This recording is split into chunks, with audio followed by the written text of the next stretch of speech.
ఈ బిజినెస్ ఏదైనా మీ ఊర్లో ప్రమోషన్ చేయాలంటే అది సుమన్ టీవీతోనే సాధ్యం. ఇప్పుడే సంప్రదించండి.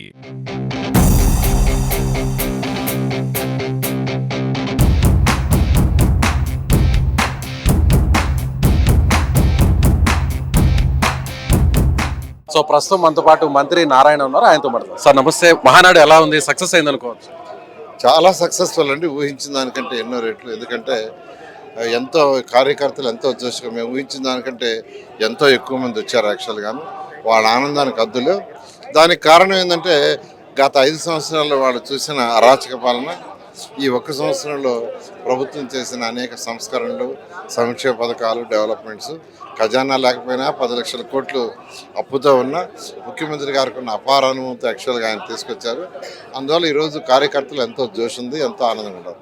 తీర్మానాల్లో అమరావతి గురించి ప్రత్యేకంగా కొన్ని తీర్మానాలు చేసే అవకాశం ఏమైనా ఉంది? తీర్మానాలు యాక్చువల్ కొన్ని ప్లాన్ చేశారండి.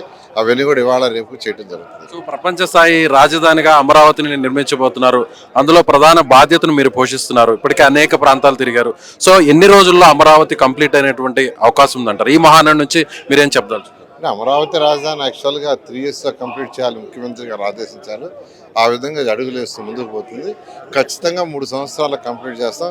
ఆ రోజు రైతులకు ఏదైతే మాట ఇచ్చామో మాట తప్పకుండా ముందుకు పోవడం జరుగుతుంది. సో రైతులకు లేనటువంటి నొప్పి కొంతమంది వైసీపీ నేతలకు ఉందని టీడీపీ నేరుగా చెప్తుంది. వాళ్ళు భూములు ఇస్తున్నా కూడా ఎందుకు పదే విమర్శిస్తున్నారని. ఇంకా వాళ్ళ ఆలోచనలో మార్పు రాలేదంటారా?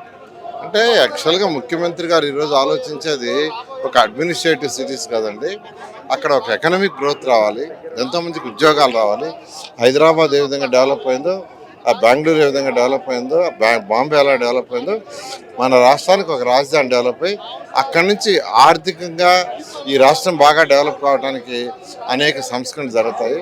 ఈరోజు హైదరాబాద్ తీసుకుంటే తెలంగాణ మొత్తానికి 75% ఆదాయం అన్ని వస్తుంది. అది అన్ని జిల్లాలకు పంచుతున్నారు. అదే విధంగా చేయటం ముఖ్య ఉద్దేశం. సో ఇప్పుడు ఇక లోకేష్ గారు 2.0గా మారబోతున్నారు. పార్టీకి సంబంధించిన వర్కింగ్ ప్రెసిడెంట్ కాబోతున్నారు అనేటువంటి చర్చ నడుస్తుంది. సో మీరేమంటారు? Let us wait. Thank you sir. Thank you. So ఇది మంత్రి నారాయణ గారు చెప్తున్నాడుగా, ఖచ్చితంగా అమరావతి రాజధాని నిర్మాణాన్ని సాధ్యమైన త్వరలో పూర్తి చేస్తాం.